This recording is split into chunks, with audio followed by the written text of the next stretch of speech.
ایک شامی نے مسجد کوفہ میں امیر المومنین علیہ السلام سے پوچھا، وہ کون سی چیز ہے کہ جب زندہ تھی تو وہ پیتی تھی اور جب مردہ تھی تو وہ کھاتی تھی، اور وہ کون سا درخت ہے جو زمین پر سب سے پہلے اگا؟ مولا علی علیہ السلام نے فرمایا، وہ حضرت موسیٰ علیہ السلام کا عصا تھا۔ جب تک وہ درخت کا حصہ تھا تو وہ پانی پیتا تھا، اور جب درخت سے علیحدہ ہو کر حضرت موسیٰ علیہ السلام کے ہاتھ میں آیا تو جادوگروں کی رسیوں کو کھاتا تھا۔ روئے زمین پر سب سے پہلے اگنے والا درخت اوسجا ہے، اسے غرقد بھی کہتے ہیں، اور عصائے موسیٰ علیہ السلام اسی کا ایک ٹکڑا تھا۔ حضرت امام محمد باقر علیہ السلام نے فرمایا کہ عصائے موسیٰ دراصل حضرت آدم علیہ السلام کا عصا تھا، پھر وہی عصا میراث نبوت کے طور پر حضرت شعیب علیہ السلام تک پہنچا، حضرت شعیب علیہ السلام کے ذریعے حضرت موسیٰ علیہ السلام تک پہنچا، اور اس وقت وہ ہمارے پاس موجود ہے اور میں نے اسے ابھی دیکھا ہے۔ وہ اس وقت بھی یوں سرسبز ہے جیسے ابھی درخت سے جدا ہوا ہو۔ جب اس سے بلوایا جائے تو وہ بولتا ہے۔ وہ ہمارے قائم کے لیے رکھا ہوا ہے، اور وہ اس سے وہی کام لیں گے جو موسیٰ علیہ السلام اس سے لیا کرتے تھے۔ وہ دشمنان دین کو ڈراتا بھی ہے، جو اسے حکم دیا جاتا ہے وہ اسے بجا لاتا ہے، اور جب وہ اہل باطل کے سامان کو نگلتا ہے تو سانپ بن جاتا ہے، اور وہ 40 ہاتھ کا منہ کھولتا ہے۔ جب فرعون نے حضرت موسیٰ علیہ السلام کے دین پر ایمان لانے والوں پر ظلم کرنا شروع کیا اور ان کو سزائیں دیں، قید کیا، تو خدا نے آل فرعون پر قحط نازل کیا، پانی کا طوفان بھیجا جس سے ان کے گھر برباد ہو گئے، گھروں میں پانی بھر گیا، مگر طوفان کا پانی کسی بھی بنی اسرائیلی کے گھر میں داخل نہ ہوا۔ فرعون نے حضرت موسیٰ علیہ السلام سے دعا کی درخواست کی، حضرت موسیٰ علیہ السلام نے دعا کی تو طوفان تھم گیا، مگر فرعون، حامان اور اس کے ساتھی ایمان نہ لائے، نہ ظلم و ستم کے سلسلے کو روکا۔ بارش اور سیلاب کے تھمنے کے بعد فصلیں بہت اچھی ہوئیں، اور میں فرعون کہنے لگی، ہم جسے عذاب کہہ رہے تھے یہ تو ہمارے لیے رحمت کا پیغام تھا۔ اللہ تعالیٰ کو ان کی یہ بات پسند نہ آئی تو ان کے فصلات پر ٹڈی دل کو بھیج دیا، جس نے ایک ہفتے کے اندر اندر ان کی فصلوں کو اجاڑ دیا۔ یہ بربادی دیکھ کر موسیٰ علیہ السلام سے کہا، ہمیں اس ناگہانی سے بچائیں، ہم وعدہ کرتے ہیں ایمان لائیں گے اور بنی اسرائیل کو آزادی دیں گے۔ حضرت موسیٰ علیہ السلام شہر سے باہر آئے اور آپ نے اپنے عصا کے ساتھ مشرق و مغرب کی طرف اشارہ کیا۔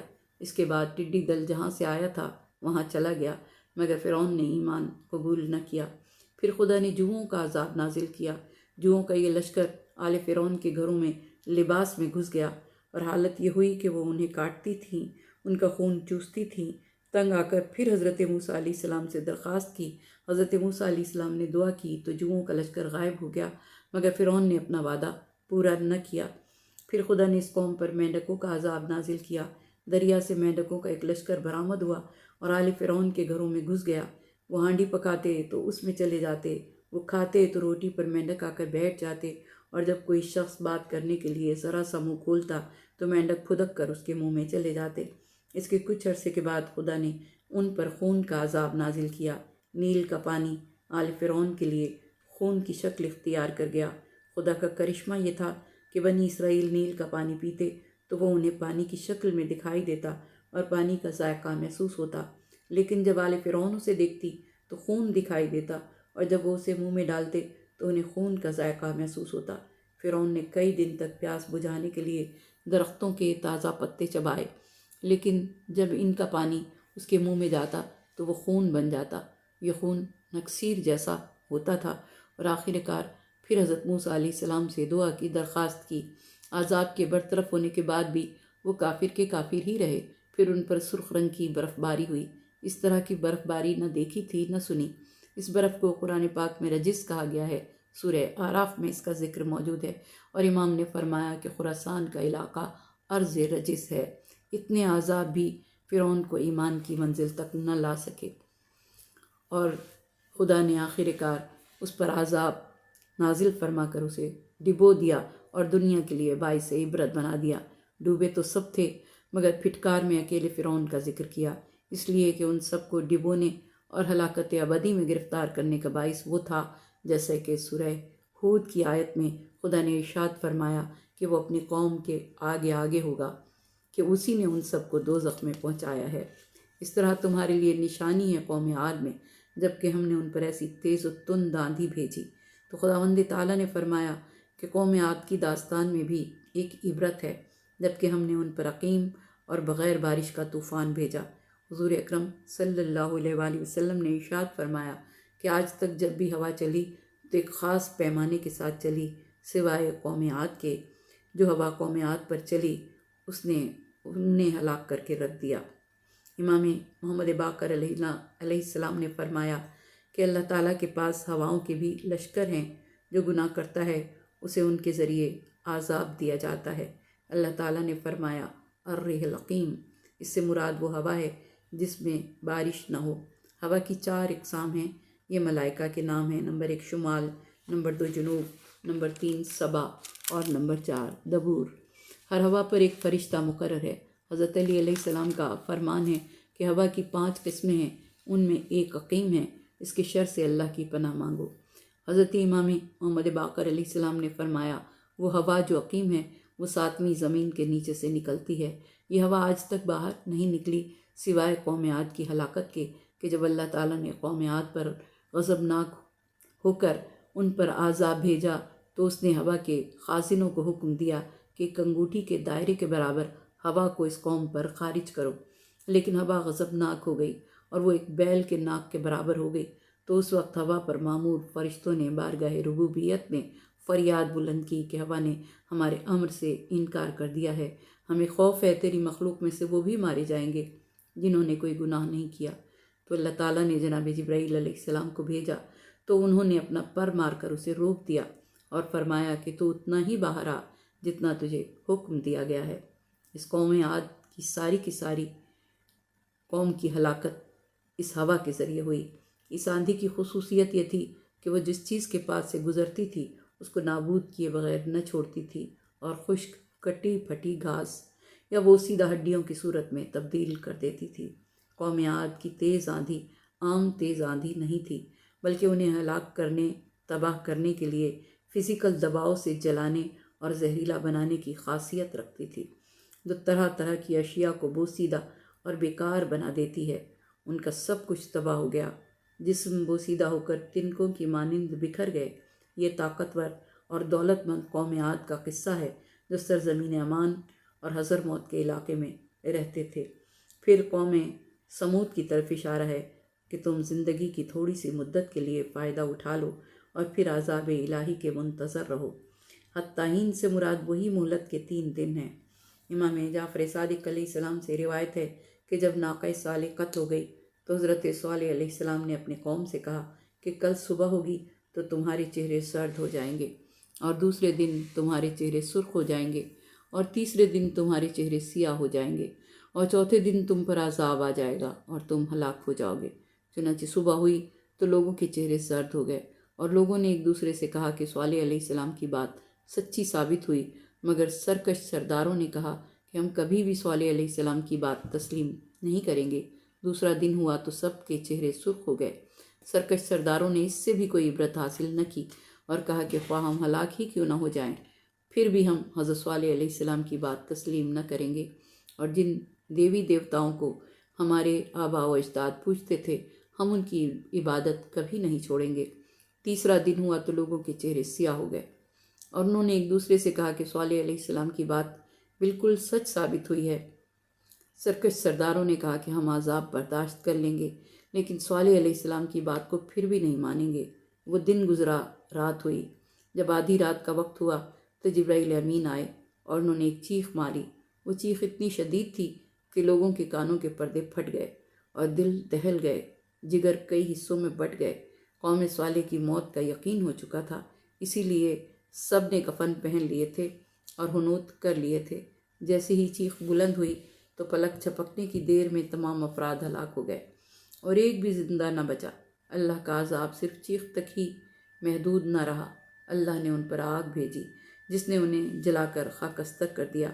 جس وقت وہ بادل جن میں پازیٹیو بجلی ہوتی ہے ایسی زمین کے نزدیک ہو جائے جو نیگیٹو بجلی کی حامل ہے، تو ان دونوں کے درمیان سے بجلی کا ایک شعلہ نکلتا ہے جس کے ساتھ ایک وحشت ناک آواز اور جلانے والی آگ ہوتی ہے، اور وہ اس مقام کو لرزا کر رکھ دیتی ہے اور جلا کر خاکستر بنا دیتی ہے۔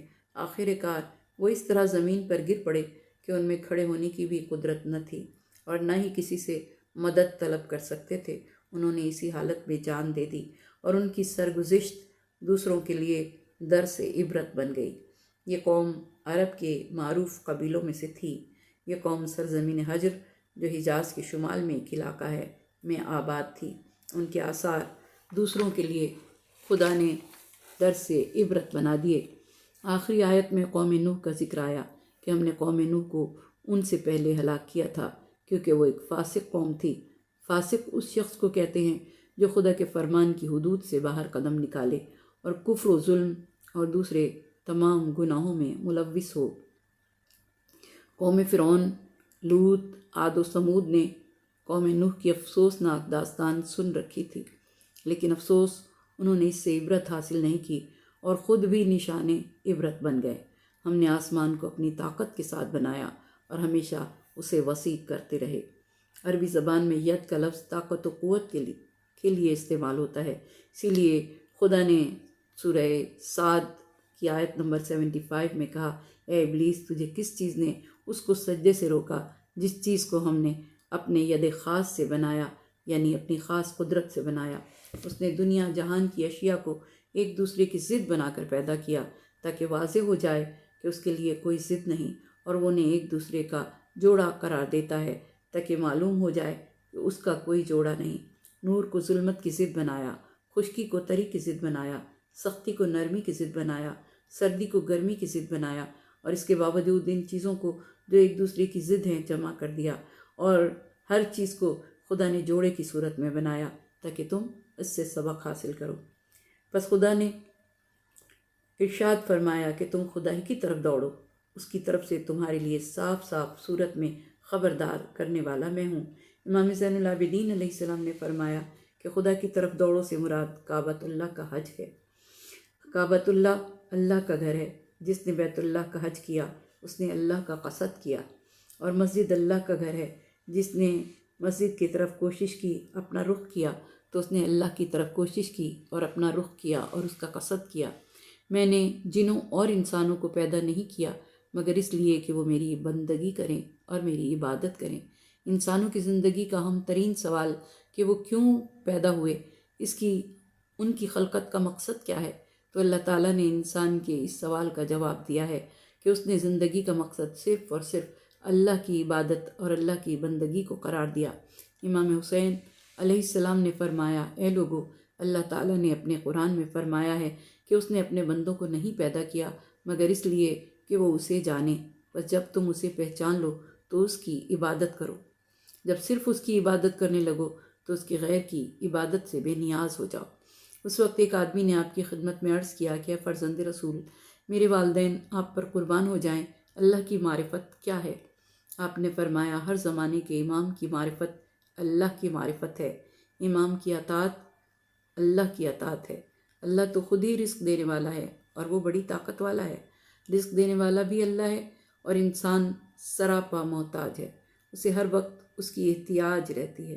تو امام سید سجاد علیہ السلام نے صحیفہ سجادیہ میں فرمایا کہ میں اس نتیجے پر پہنچا ہوں کہ محتاج کا محتاج سے مانگنا سراسر سمجھ بوجھ کی سبکی اور عقل کی گمراہی ہے، کیونکہ اے میرے اللہ، میں نے بہت سے لوگوں کو دیکھا ہے جو تجھے چھوڑ کر دوسروں کے ذریعے عزت کے طلبگار ہوئے تو وہ ذلیل و رسوا ہوئے، اور دوسروں سے نعمت و دولت کے خواہش مند ہوئے تو فقیر و نادار ہی رہے، اور بلندی کا قصد کیا تو پستی میں جا گرے۔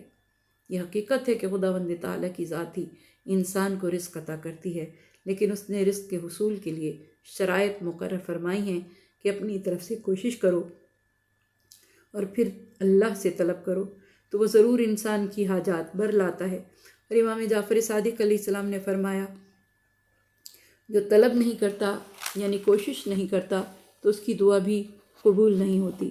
ایک بار ایک شخص نے جعفر صادق علیہ السلام سے کہا کہ آپ اللہ سے میرے لیے دعا مانگیں کہ اللہ تعالیٰ میری بدحالی کو ختم کر دے اور رزق عطا فرمائے۔ آپ نے فرمایا، میں تیرے لیے دعا نہیں کروں گا، اللہ تعالیٰ سے رزق اس وقت طلب کرو جس طریقے سے اس نے حکم دیا ہے۔ ایک شخص سے روایت ہے کہ ایک دفعہ میں نے مدینے کے راستے میں امام جعفر صادق علیہ السلام کو دیکھا۔ شدید گرمی کے دن تھے، آپ کام میں مصروف تھے۔ اس نے کہا کہ مولا، آپ کا اتنا بڑا مقام و مرتبہ ہے، پھر بھی آپ اپنے آپ کو مشقت میں ڈال کر محنت مزدوری کر رہے ہیں۔ تو آپ نے فرمایا میں رزق کی طلب میں گھر سے نکلا ہوں تاکہ مجھے تم جیسے لوگوں کی ضرورت نہ پڑے۔ امام نے فرمایا کہ اللہ تعالیٰ نے حضرت داؤد علیہ السلام کی طرف وہی فرمائی کہ تو میرا بہترین عبد ہے، ایسا کیوں نہیں ہو سکتا کہ تو بیت المال سے اپنا رزق حاصل نہ کرے اور اپنے ہاتھ سے کما کر کھائے۔ اس وحی کے بعد حضرت داؤد علیہ السلام 40 دن تک روتے رہے۔ اللہ تعالیٰ نے لوہے کو وہی فرمائی کہ میرے عبد داؤد پر نرم ہو جا۔ لوہا آپ کے ہاتھ پر نرم ہو گیا۔ آپ سارا دن میں ایک زرہ تیار کرتے تھے اور اسے 1000 درہم میں بیچ دیتے تھے۔ آپ نے اس طرح 360 زرہیں تیار کیں اور انہیں 3,60,000 دراہم میں بیچا۔ اس طرح آپ بیت المال سے بے نیاز ہو گئے اور پروردگار دو عالم کی بارگاہ میں شکر کیا کہ پروردگارہ تو نے مجھے اتنی طاقت دی کہ میں اپنی ہاتھوں سے روزی کما رہا ہوں۔ وائے ہے ان لوگوں کے لیے جو کافر ہو گئے اس دن سے جس کا انہیں وعدہ دیا گیا ہے۔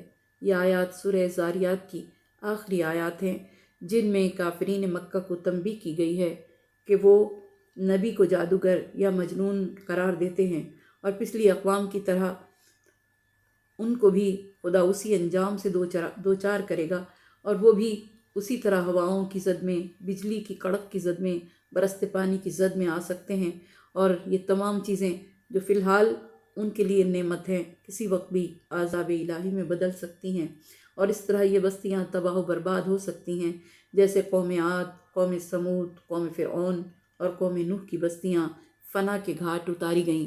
اس بنا پر جلدی نہ کریں اور بار بار یہ مطالبہ نہ کریں کہ اگر عذاب الہی حق ہے تو پھر وہ ہماری طرف کیوں نہیں آتا، کیونکہ کافر بار بار یہی کہتے تھے کہ اگر عذاب حق ہے تو ہماری طرف کیوں نہیں آتا، حالانکہ خدا نے ان بستیوں کو نشان عبرت بنا دیا جن پر عذاب نازل کیا۔ کفر اور شرک عظیم ترین ظلم ہے۔ ظلم کی حقیقت یہ ہے کہ کسی چیز کو اس کے لائق جگہ پر نہ رکھا جائے، بت کو خدا کی جگہ قرار دیا جائے، بہت بڑا ظلم ہے۔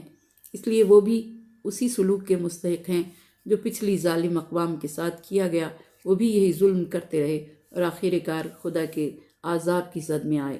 ویل لغت عرب میں ان موقعوں پر بولا جاتا ہے جہاں لوگ ہلاکت میں جا پڑے۔ یہ لفظ عذاب سے بھی زیادہ شدید مفہوم رکھتا ہے۔ ویل دوزخ میں ایک کنواں ہے اور اس لفظ کا زیادہ تر استعمال تکذیب کرنے والوں کے لیے ہوا ہے۔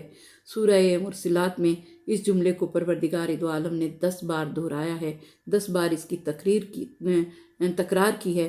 ویل یومئذ للمکذبین، قیامت کے دن ان لوگوں کے لیے وائے ہے، ویل ہے جنہوں نے پیغمبروں اور آیات الہی کی تکذیب کی۔